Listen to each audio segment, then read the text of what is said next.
All right, Charles Moskowitz. Thanks for joining me, everyone. Welcome to the show. Aarvoll, Eric, is with me today.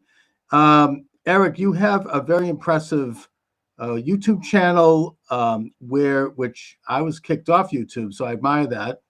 And you actually delve into some very important philosophical questions. I just would like you to talk a little bit about your background. Do you have a degree in philosophy, or how did you get into the whole body of knowledge that you seem to have a very good command over? Well, thank you. I appreciate that. Good to be with you, Charles. Thank you. Um, my degree was actually in French horn performance. So I was into classical music, and my ambition was to play in an orchestra for a very long time. I did that briefly. I played in a ballet orchestra that toured constantly. And then my priorities just began to shift. I got deeper into philosophy. I was already interested in philosophical questions from an early age. I would lie in bed at night thinking about the fate of the soul or consciousness. What happens when we die? Can there even be a last moment of consciousness? What would that feel like? What would that be like? Does it just go to black and then that forever? What does time mean in a situation like that, or like the limits of space? So I was very curious about philosophical questions. I was more interested on kind of the physics side and watched a lot of Science Channel documentaries and read, popular physics books. Sean Carroll and Max Tegmark, was a big influence and inspiration. And then during college, I started getting into more of the classical sources, both in the East and the West. So I started getting into Hinduism, the Upanishads, and some of the other literature there, philosophical literature. And then in the Western tradition, I started reading Plato towards the end of my days in college. Hmm. And after I graduated, um, you know, like many people, I sort of wandered around thinking what I wanted to do with my life. And during that time, I continued digging deeper into some of these questions. The internet was a big resource for me. I started my YouTube channel, started talking about, the things I was interested in. And one of the beautiful things about the internet is that people will send you sources. So, like, I don't think I could have found the worldview that I've come to today unless I had my comment section always pointing me in the appropriate paths. So, I followed primarily a Platonic tradition. I've gotten very deep into Neoplatonism, but I've not lost that interest in modern physics and interpretations of quantum mechanics and stuff like that. My interpretation of quantum mechanics is Platonic, you might say, which I think was also the case for Heisenberg, interestingly. Hmm. You seem to have a good depth and broad knowledge of comparative philosophies, and particularly Western civilization philosophy, the Greco-Roman ideas, the Judeo-Christian ideas that I think really developed our society in the United States. And it seems like you have a strong view on the nature of nationalism. So, as do I. So, I'd like perhaps for you to talk a little bit about that. Well, sure. Aristotle believed that the nation is an organic level of human development. Of course, nations in his mind were much smaller things than what we're used to considering today, but that's a factor of our, mass production, industrialism, transportation, information technology. We couldn't have nation states like we've had them in the last couple hundred years, 1,000 years ago. Things used to be on a much smaller scale. But yeah, Aristotle believed that nations were organic units, just like a family. So you scale up from there, from the family to the tribe to the clan to ultimately a network of clans that basically constitutes the nation. So I think it's something that repeats itself through history, inevitably, in a similar way that other species differentiate locally into individual populations and then networks of related populations. And even among other animals, there is protection of one's borders. You kind of defend the territory of this particular subspecies, even Right. from your conspecifics. So I think it's a natural type, and Right. not It's recognizing that. There's something like baked That's into it. I mean, there it does seem to be something natural about territory and borders. I mean, like a dog knows its borders. You don't go too close to a dog, or until you cross into its space, you'll find out what its borders are. Um, and that seems to be something that has emerged as part of human organization. The only issue I take with you is that I think that ancient societies were not necessarily small nations. They were huge nations, like Persian Empire or the Babylonians or the Roman Empire, for that matter, and well, that they empires aren't exactly nations. Those are different structures, I would say. well, I mean, they aspired to control the world. They believed that they controlled the world in their time, and An they empire, demanded submission by their societies. exactly, yeah. An empire is one nation that establishes preeminence among other nations, either because they are the most advanced at the time, or the most warlike, or just lucky, or whatever it is. Not that I would, condone necessarily imperial ambitions across the board. I think in some circumstances it's beneficial. Like I think the British Empire was generally benign and beneficial to mankind. Okay. You And know, that's you base that on essentially the contention. And again, correct me if I'm wrong. I've watched some of your videos. I've heard some of your interviews. And by the way, I think this as well, that Western civilization, European civilization, for whatever reason, advanced beyond the other civilizations in the world, and that the British Empire was certainly a manifestation of that, as was the United States, which I think was the ultimate flowering of Western civilization. Yeah, arguably it is, and it is a kind of world imperial force, but in a softer sense than previous empires. We don't take territory; we just force our financial institutions on third world nations, and sometimes replace governments that aren't amenable. But even ancient states, you would have suzerain powers, and then like informal relationships of What is tribute or what is whatnot. The what is a so again, suzerain? What is a suzerain power? a not exactly a colony, so they still have independence. So like Judea under Herod the Great was an independent state, but effectively they were a vassal of Rome. Right. So we have those sorts of relationships today. Um, Other countries depend on us for their defense, and they do effectively pay tribute to us because of the petrodollar, because everyone still trades in US dollars. That inflates demand and basically, allows us a higher purchasing power than we would otherwise have. So I want to go to in a way, the task and the purpose of the American nation state. How do you see that in terms of the background and kind of give a brief history where we are today? Have we stayed with that task and purpose, or have we strayed from it?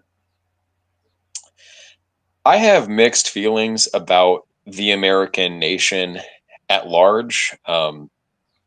You know, there are mixed origins to the American identity. The people who came over here, even within England, were not all like minded. They didn't all have this one manifest destiny concept in mind when they set out. It was more about the freedom to pursue their individual differentiated identities with primarily their religious identities. So Puritans, or like the Cavalier Anglicans, or Presbyterian, Scots Irish, like they all had very different value systems that they would hold to, and different customs, different norms. Jews were here from a very early time, and they certainly didn't want to completely assimilate into one homogenous American identity, nor did any of those Anglo groups that were there from the start. It was a long period of time where gradually those particular parochial distinctions broke down to some extent. And part of that was, again, like financial system control, imposing a single currency, imposing a single kind of system of taxation and law, the federal government expanding and regulating things to a greater extent. Individual colonies and then states had less freedom over time. And, with the Civil Rights Act of the 1960s. We've seen a total kind of federal homogenization and control where no matter where you are in the country, businesses have to act the same, they have to hire the same, neighborhoods have to basically look the same. It effectively disallows any meaningful local identity from forming. And part of that is, yeah, No, it's that's justified on the it's basis of a very race. But interesting look at that, because I really hadn't thought of it quite that way. That essentially, in the name of racial integration, the federal government became more embedded into the personal lives of citizens and communities than ever before.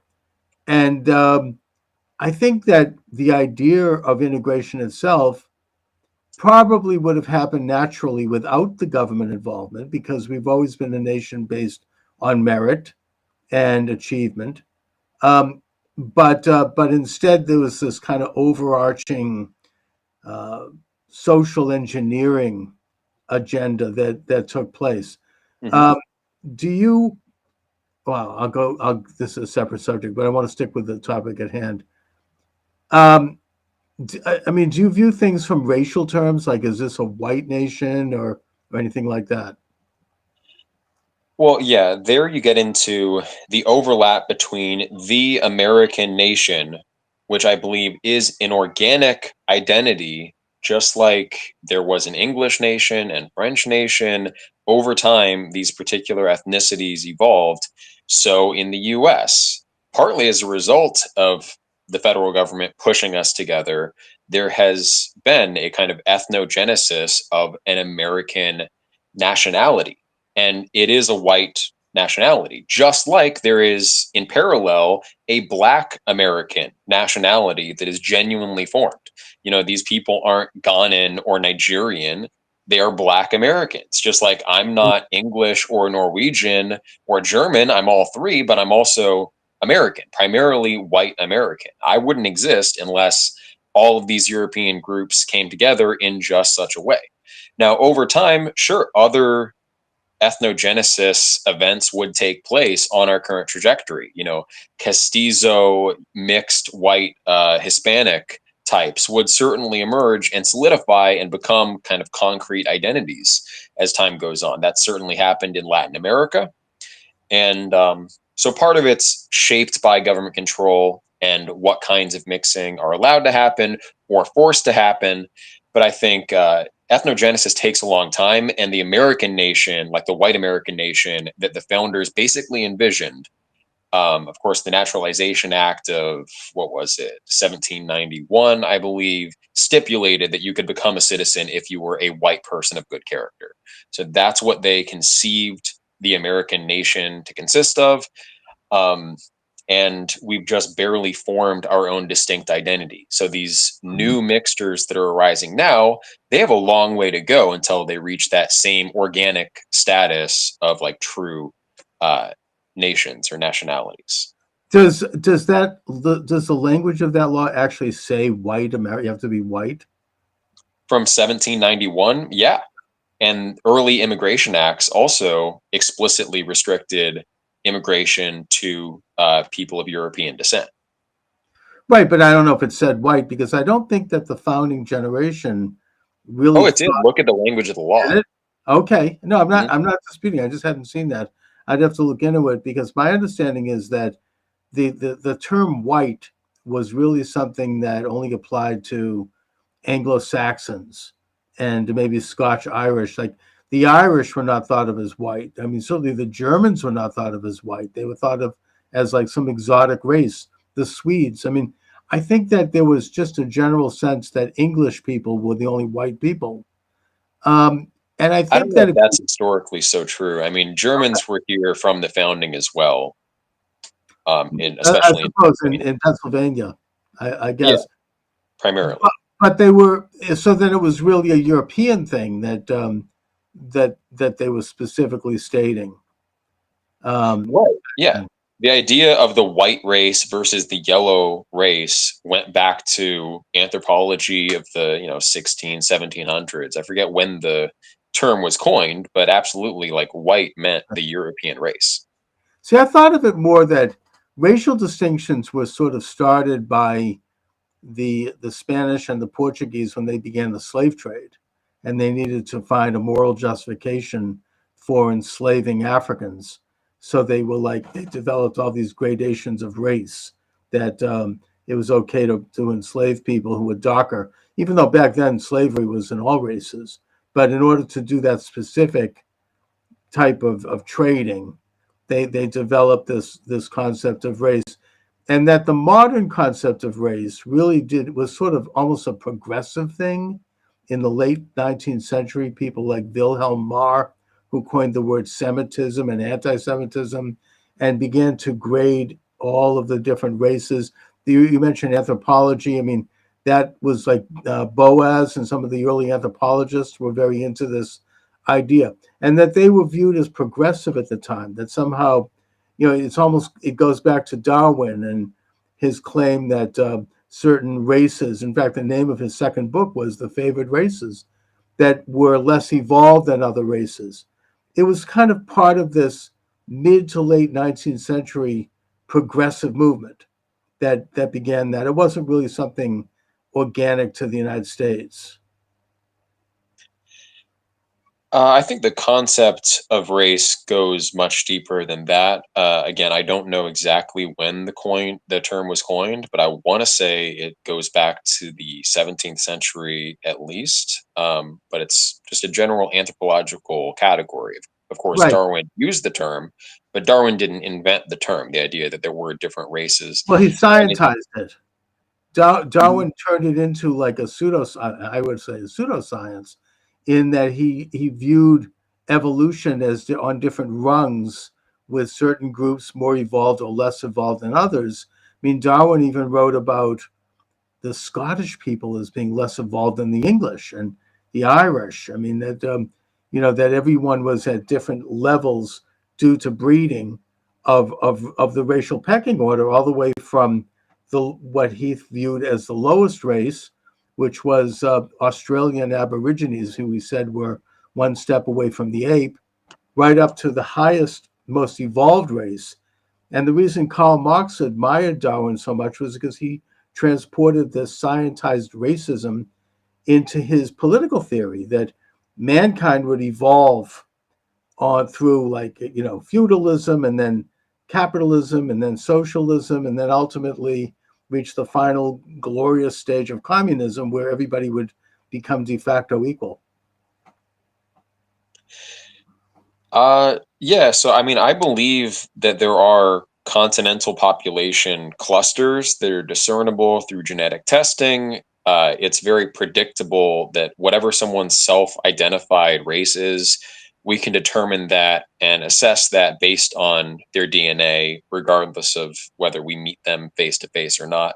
So obviously, continental populations bred within their populations a lot more than they bred without. So Europeans tended to breed with Europeans for thousands and thousands of years. And we know the ancient populations that they were sourced from, and those ancient populations were even more distinct than modern races. People think kind of counterintuitively that we have all originated from one founding stock and then gradually differentiated. In a way, it's not even how it looks at a genetic level. When you go back to the Paleolithic, some of these like different founding stocks of the modern European race, for example, like the ancient North Eurasians versus Caucasus hunter-gatherers versus Western hunter-gatherers, they were as distant from each other in terms of FST distance as modern day Europeans are from East Asians. So ancient populations were very differentiated and very insular. So I think continental populations have a real signature, and they have very different attributes that were selected for over extremely long periods of time. Whether you want to put that on some sort of hierarchy of races depends on your value system and what you assign the highest value to. Now, if you value intelligence, is it the case that there are more and less intelligent races? Statistically, absolutely. That doesn't mean that every individual in one race will be more intelligent than every individual in another race, but those averages certainly do exist, and specializations exist within. It's not just IQ as a blanket thing. Like within European people, our spatial intelligence specifically is the highest in the world. Among Jews, the verbal intelligence is the highest in the world. You know, different races do have different specialties. African people are unusually good at manipulating small numbers, so like counting numbers forward and backward and adding and subtracting. That's like one of their specialized intelligences for whatever reason. So yeah, intelligence profiles are very different between different continental populations, and I think the old anthropology was simply trying to capture these very significant and real biological types. Well, I mean, the only issue I take with you is I'm not sure it's biological. I think it's more cultural.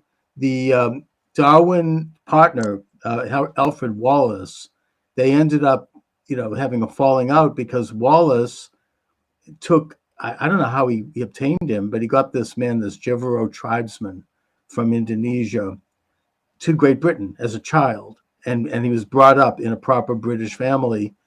And he was every bit as British and as intelligent as his adopted white brothers and sisters.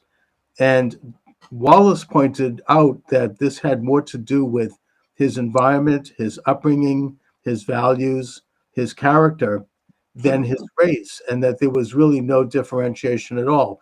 Now, sociology, as you point out, I mean, more sociology than anthropology, does study the behavior of groups, the behavior of cults, as they call it, or cultures. That's where the word culture comes from. And that, yeah, different cultures have different strengths. You say, like, the Jews have a strength with verbal skill. I think you probably would describe that more the Irish, but the point is that, these have to do with, group experience over time, that groups develop certain habits and certain specialties, certain cuisines, certain language. I mean, you have various elements that bring a group together and form an identity and a national identity. The thing I take issue with you, though, it has nothing to do with DNA. It has nothing to do with biology. We are different. I mean, Black people have certain, I mean, we find out every year in the Boston Marathon that you haven't had a Bostoner win that marathon since 1973, when Bill Rogers was the last man to finish the marathon first, because every year it is Kenyans. They come in and they win, both male and female. Mm-hmm.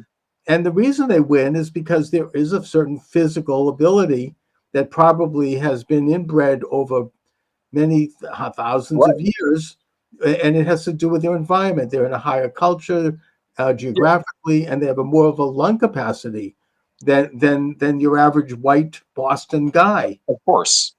Yeah, and that goes across multiple physical abilities. I mean, the strong man, the world's strongest man, is always a Scandinavian, effectively Icelander, Scandinavian descended. Or in terms of cognitive abilities, there are also consistent, measurable differences. So the idea that evolution affected our bodily form, but not our brains, is not consistent with evolutionary theory, and it's not consistent with what we actually see at a genetic level, where a huge amount of the genome does actually affect neurological traits. And I mean, we have like genetic IQ tests now.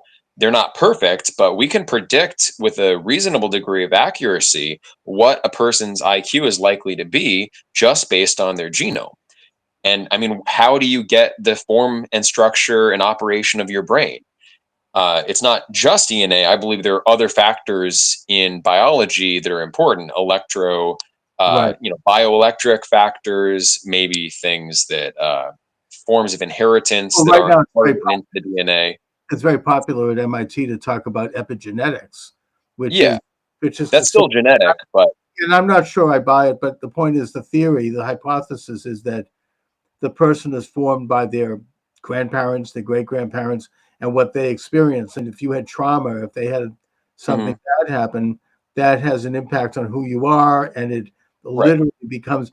I mean, where they cross a line for me is that they actually claim that it becomes a physical thing. It's like it actually is. Well, sure. That's what DNA produces. DNA produces proteins, right? That's what it does. And then those proteins are the building blocks of the body. And depending on what building blocks get produced, different physical attributes will result, whether that's muscles that have more fast twitch or a different kind of strength, or whether that's at a neurological level, neurons that fire very easily and make new connections very easily, or neurons that are reticent to do so. Like intelligence is not equally selected for in all environments. Even in the modern day, intelligence is not strictly speaking selected for. IQ is negatively correlated with fertility rates in the modern world because it's not always worthwhile to invest in more and more IQ. You know, in the Roman world, the aristocrats towards the end of the Roman Empire had to basically be coerced into breeding.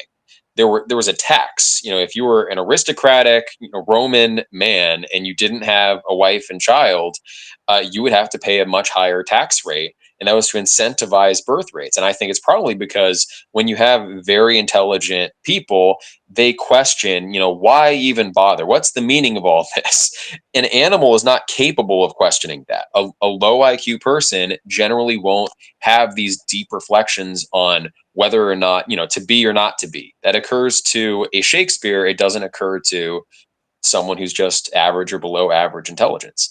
So, some times and places selected for more intelligence than other times and places. Well, I mean, one of the things that separates the human being from the animal kingdom is the ability to reason, obviously, the ability to contemplate God and contemplate existence, but also the ability to have empathy, which is another sociological idea. And that is that you put yourself in the mind and in the person of someone else and try to understand what they're about. I'm trying to do that right now with you. I mean, you have to try to understand, who is this person? Why do they think the way they do? And that is what makes us, part of what makes us human, the ability to do that. And there are different levels of that ability. Sure.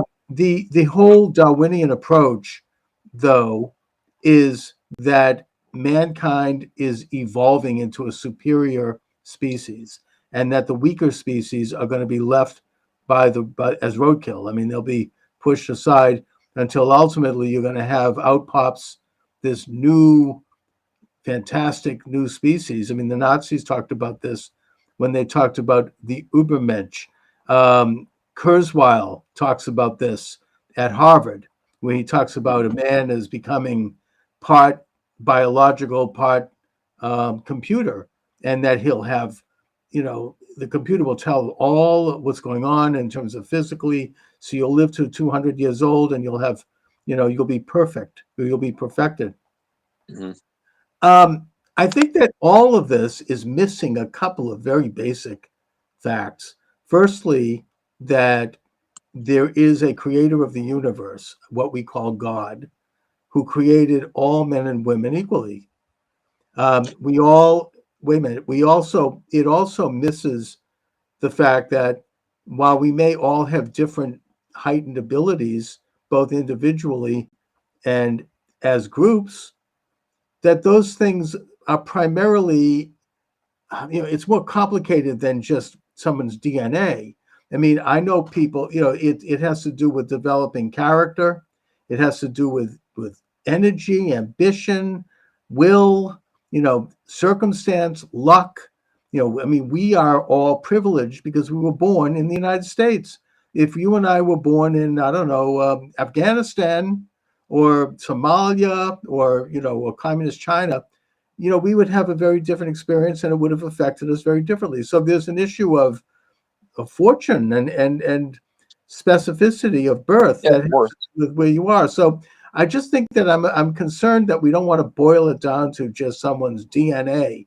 I know what people, I'm not going to mention names because it's in my personal life, who their parents are very advanced, brilliant people. They have they're the most intelligent people, very well-known people, and they're about as dumb as a turnip. I don't talk about the kids and the grandkids. They didn't embrace, but they might have the DNA that you're talking about. After all, their parents are who they are.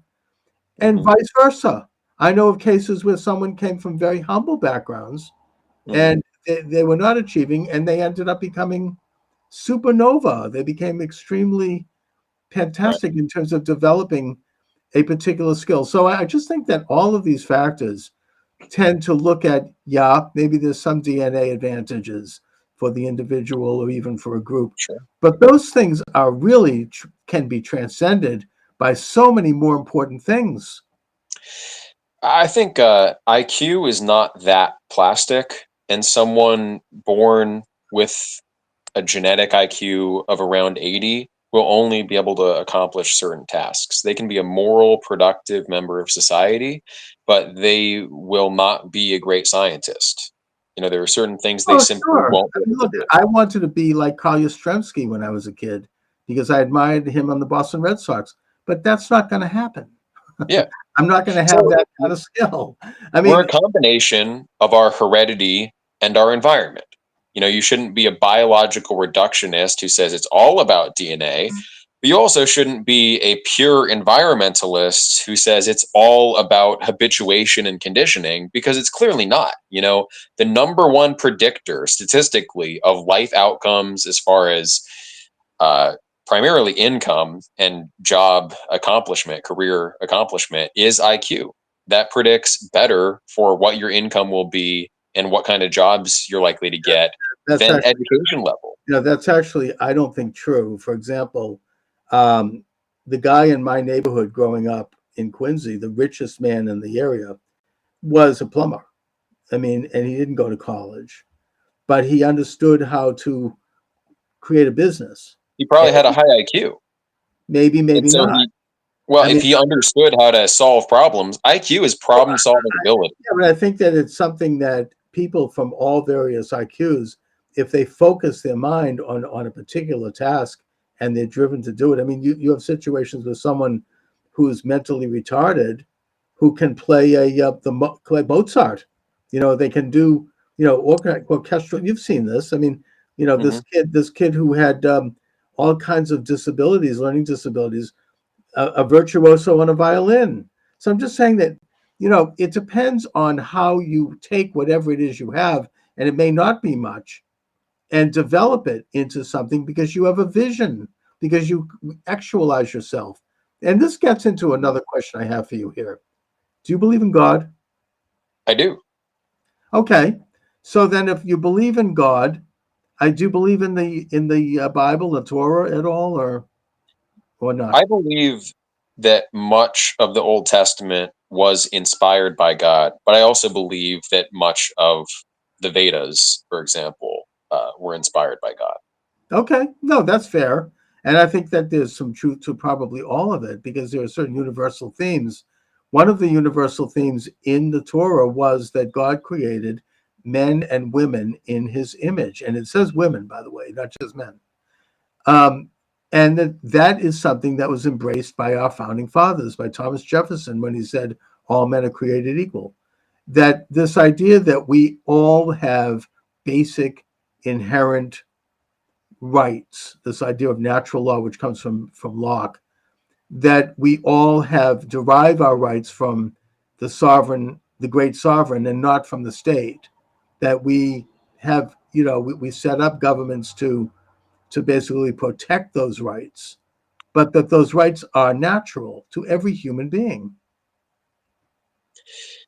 Yeah, I agree that human beings, by virtue of being human, do have certain inalienable rights. I don't think that's what the founding fathers meant by all men were created equal. I think that's an issue of the language from that time. I think what they meant was we are all equally created by God. Like God intended to create each of us equally, not that he created all of us as equal beings. They believed in a very hierarchical nature to society and between races. And God obviously created a hierarchy of life forms. He didn't create just one homogenous life form repeated. He saw value in creating different species with different aptitudes, different specialties. So why wouldn't he extend that same logic to mankind and have certain Well, races explore certain virtues and other races explore other virtues. well, wait a minute, because if you say you believe in the Bible, at least you believe it has divine providence, then that answer is right in the book of Genesis when he created man as separate from all the other species, and he gave man, and that meant all men, certain facilities of reason and of empathy and all those things I was talking about, of what Jefferson talked about when he talked about endowed with life, liberty, and the pursuit of happiness, among other natural rights. Now, Jefferson also, you say that they believed in a hierarchy. Jefferson, putting aside the fact that he owned slaves and he was ashamed of that, but putting that aside, he spoke of an aristocracy of merit.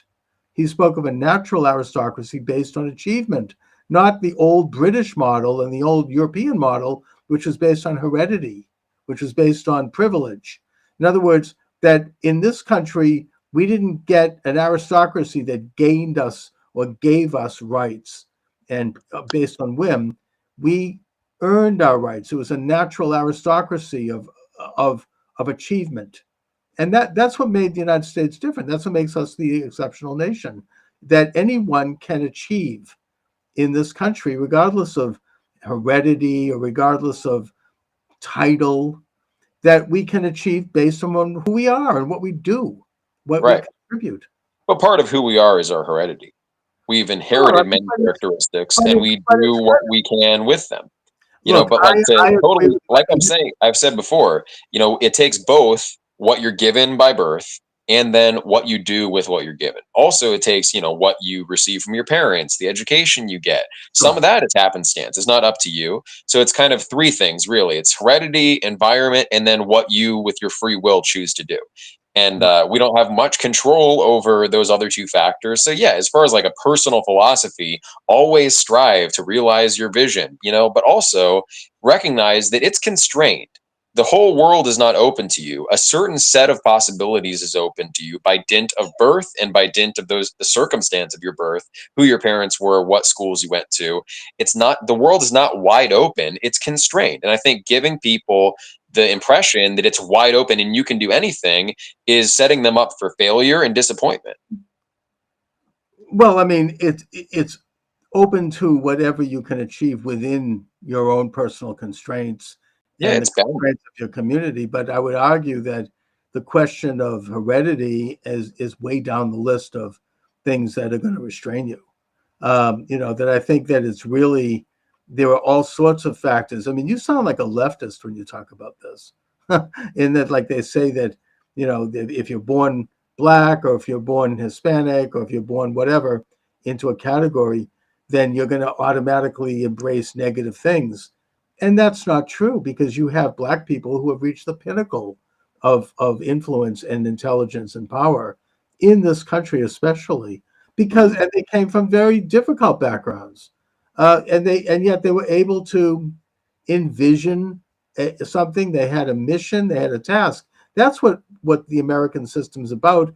I Yeah, get the fact that heredity plays a role, but it's of really course. what you do with your life. And I'm not saying you can get everything. I couldn't hit a ball like Yastrzemski. I mean, but Hmm. the fact that you can strive to get those things is going to result in an improvement at some level. You're going to get somewhere. You may not get to the It's top just of the that mountain. the primary predictors for life outcomes are things that are inbuilt, like IQ, like personality traits, which are not that plastic. It's possible to adjust them some, just like it's possible to get a higher IQ score by practicing IQ tests all the time. We are able to change these things to some degree, but they're only so plastic. They can only shift so much. And like, for example, conscientiousness. Some people are born with a very deep sense of responsibility and, I better be doing this. And the people who are conscientious are going to get somewhere in life.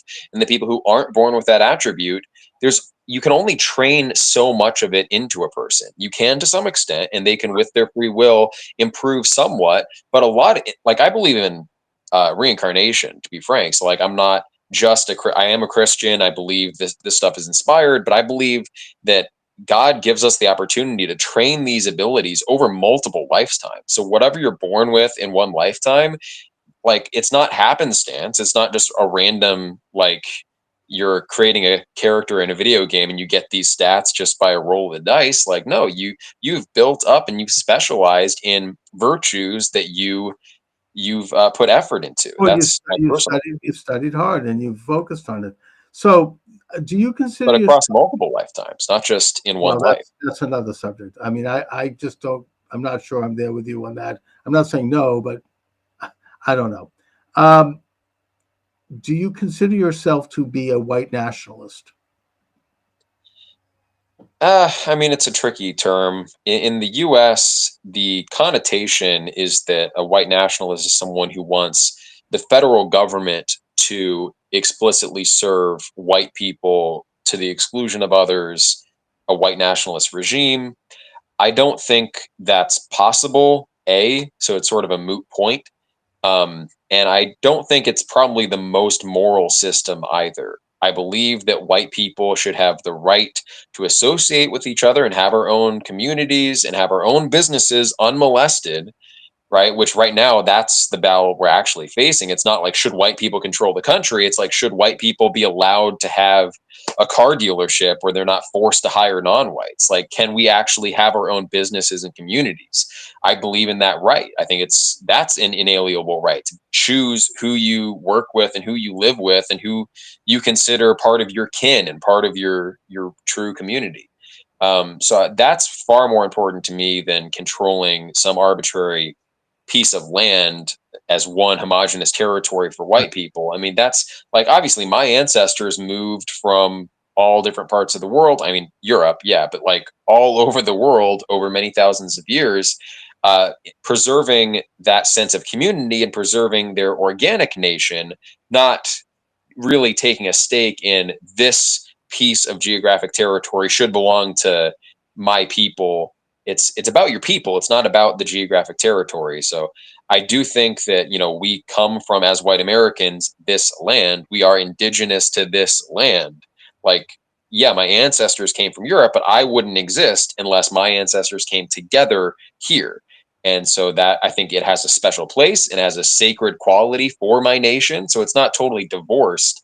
It's not like the nation and the homeland are totally separate, but I'm not as wedded to this particular homeland or this territory must be controlled by my race as many white nationalists. Now, I do consider myself a white nationalist in the sense that I care about the white American nation and I feel a special obligation and duty to benefit that nation because A, I think it's under attack legally and culturally, and B, because I think every people should have a sense of responsibility to their own nation, which I'm sure you do to your nation, Well, my nation's America. your But tribe, your Jewish, your people, the Jewish but people. I would be hypocritical if I told you otherwise. In that, yes, as a Jew, I hope that my family members mingle and marry other Jews, and I hope that the faith and Judaism is an ethno faith that we continue with our identity. I'm not going to deny that, and I Mhm. certainly think that that's something I support for the state of Israel. But but that's a whole different country. That's not America. Having said that, and I agree that I don't like the fact that the government is going to force people to hire people or associate with people, although a public venue has to be open to all people. You can't say, oh, you can't come in here because you're black. You know what I mean? If you open a mom and pop store or if you open a restaurant, there's something about you can't stand at the door and say, oh, you're black, you can't come in. Do you agree with me? I don't see why. Well, because it's not really the American way. And it's, look, I don't like to have over government enforcement, but at the same time, if you have a community or if you have a business, there's a natural advantage to bringing other people in. It's going to broaden the experience. You say there are differences. Wait a minute. You Mhm. say there are differences, for example, using your premise here for a minute, difference in intelligence or differences in skill sets. If you're having a business, you're going to be better off having men and women, black and white, different ethnic groups involved because it's going to create a better and more integrated business. Doesn't mean that it doesn't take anything away from your own ethnic identity, or I mean, I don't even know what a white identity is, but I think it's more there are ethnic groups like Italians and Irish. But those things, look, George Washington wrote about this in his farewell address, and I thought that he articulated it very well. He said that he recognized that there are subcultures in the United States, what he called different manners, he called it, where you have people, back then it was more based on religion, but also, ethnic practices and different cultures and different ritual.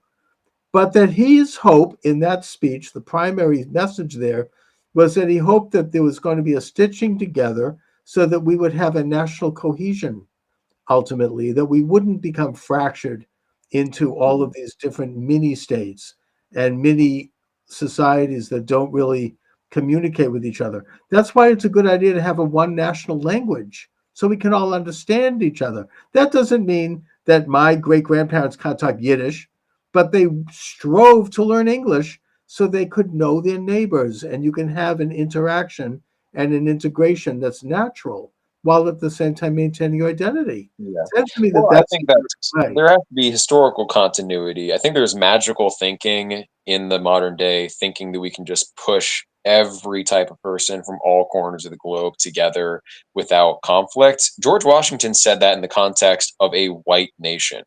And there was a long history of different European ethnicities working together. The high medieval scholastic system was an international system. The Catholic Church was an international European religion. And so that's the background of what European identity, what white identity meant. We had always cooperated across national borders. Even though there was a lot of warfare, there was also scientific and literary collaboration. And so the white American people sampled from this shared European ancestry, where we have Greco-Roman civilization in common, we have that Christian heritage in common, and we have the scholastic medieval common culture that developed. We have the many different, like, at whatever point in history you want to look at, there are things that draw Europeans together culturally in our shared history that make us compatible because we have the same conditioning over many generations. And I think, these things it's not so plastic in one lifetime. Like, what you're given at birth, you can only change so much. But over several generations, you can change a lot. Like, there was selection for higher IQ across Western Europe from the early medieval period up to that high medieval period. It's part of why we accomplished basically all the major innovations in math and then eventually science over the course of the 13th through the 17th century, because we started aggressively prosecuting our criminals. So if you were committed, you had committed some kind of violent offense or property theft, like, you were just executed. 1% of the male population was executed every generation for hundreds of years. We had a very intense criminal justice system. That didn't exist in Africa. So, like, we were killing our criminals. I'm not sure that's a chapter that's necessarily good either, because But it turned out to be good I don't know. because, Yeah, but I'm like, not we sure that's changed who we are as a people. Europeans used to be some of the most warlike people. We had murder rates comparable to modern African nations. Actually, we had higher murder rates than modern African nations, right. right? Which are the most violent places in the world, apart from some like Central American countries. So, that actually did produce a real change. Well, a lot of in people though were European. executed because of their, like one of the reasons why the Pilgrims left Britain was because they faced execution for dissenting from the Anglican Church. I mean, the Huguenots in France were being executed because they were Protestants in a Catholic country. So there was a lot of executions. I think a lot of it was for political crimes, like they do now in China. I mean, Yes, certainly. And I'm not blanket endorsing just executing all criminals, however the state defines it, but getting rid of the violent members of your society, taking them out of the gene pool, that will create a change in the no, I agree. population over I many agree with you. generations. I agree with you on that. I'm not sure again, it's not so much a genetic issue. It's more of an issue of criminality that can also include people that are very rich. I Like, mean, look at criminality is based partly criminality on, is based on a psychological condition. yeah, It's and deviant. hormones. It, it, Hormones are responsible for a lot of psychological conditions. I don't think so. I If think someone has way more testosterone, they're going to be more violent. I don't think that. Well, Testosterone is well, correlated. That's why men I, commit so much more crime than women because of okay, fine. hormones, because of their Even genetics. even those hormones, they can gin those up because of their behaviors. I mean, you can take a Yes, look but there's at. a baseline that you're starting from. But wait a minute. You can also look at the more serious criminals, which are people like, like Bernard Madoff. I don't know, big bankers who are ripping off millions of dollars out of people's pension funds.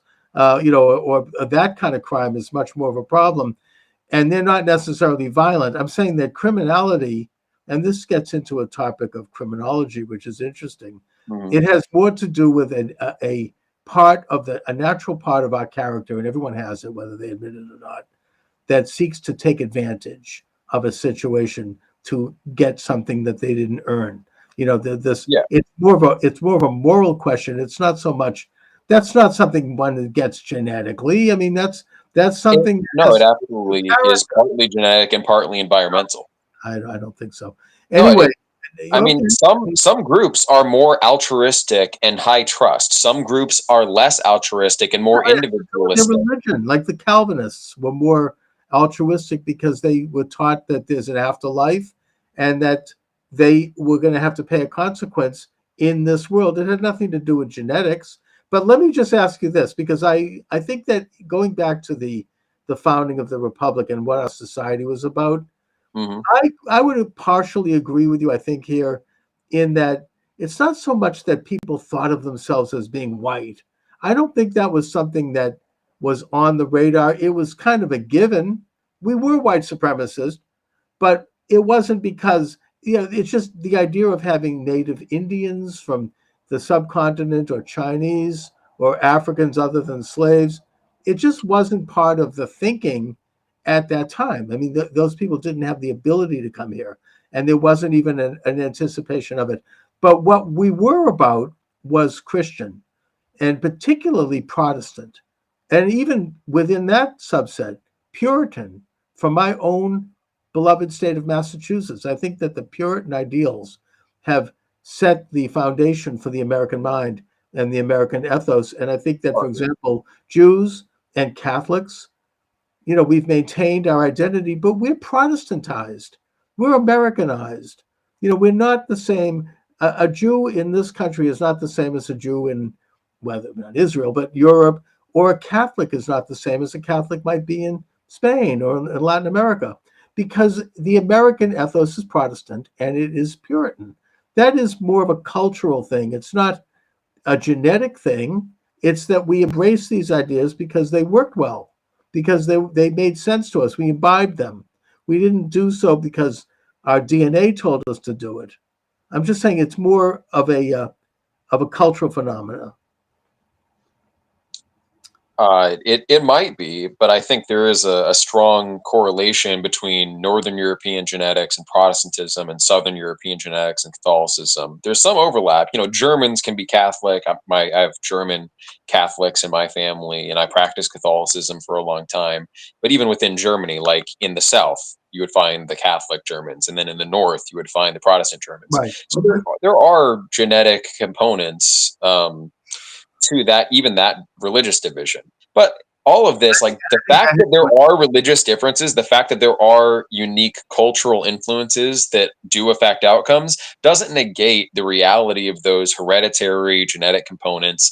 And I think in general, in the modern day, people underestimate the genetic components, and simply asserting that it has nothing to do with genetics doesn't actually dismiss the point or make it go away. When you get into the actual hardcore intelligence research, and you look at the correlations at a genetic level between certain alleles and certain cognitive traits, it's like if you just treat the question scientifically and get rid of the prejudice that it can't be genetic at all, I think you will find that the evidence leads to there is a reasonable contribution like maybe it's half and half genetic and Mm. environmental in how All people. right, all right, Eric. I mean, I think that we're kind of reaching toward the end of the program. But I just want a quick observation. I think that the reason why Northern Europe became Protestant is actually a geographic issue. It was far away from Rome. You know, the Romans, I mean, they didn't have that kind of local control, and that they didn't relate to Rome, and they wanted to have their own state religion, and the Protestant religions were state religions. Then when they came to this country, they that faded away. It originally was the case. Massachusetts had a state religion, Puritanism, but that disappeared in the state, especially after the witch trial disaster. But the American idea was basically that religion is very important, Yeah. but that it's really a personal choice. Anyways, Aarvoll, listen, a really interesting conversation. I tend to think that, yeah, maybe genetics has an important element to who we are, but the most important element to who we are is our characters and is our abilities and is what we actually accomplish in this world for ourselves and for our others. And that's really something that anybody can choose or not choose. But let my listeners and viewers know, Aarvoll, where they can find out more about you and check out your really interesting interviews and your work on social media. Well, sure. Yeah. On YouTube, just search Aarvoll, Aarvoll, and I'll come up. On X, it's at Aarvoll_. It's more political on X. I don't get too deep intellectually because, frankly, X is a lower IQ platform than YouTube. YouTube, the audience is just a lot more sophisticated, frankly. Um, but yeah, no, I talk about philosophy, anthropology. I have videos on like fringe anthropological theories. I get kind of out there with my scientific theories as well. Part of it is just, I'm open minded and I like having fun with the ideas. I'm not totally wedded to any of my ideas either, which is why I feel comfortable endorsing sometimes very heterodox, concepts like more hereditarian positions that do ruffle feathers, excuse me, and it gets me in hot water sometimes. But if you're also open minded, you want to consider ideas, definitely check it out. And I'm open to conversations as well. I enjoy this Mhm. conversation with you, Charles. If anyone wants to reach out and contact me, you can find my contact on my social media as well. So appreciate it. Okay. Well, listen, excellent. Thanks so much for joining me today, Aarvoll. Be well. Thank you very much. We Absolutely. should do it again. Sure. All right. Anytime. Take care. All right. Take care. Thank you.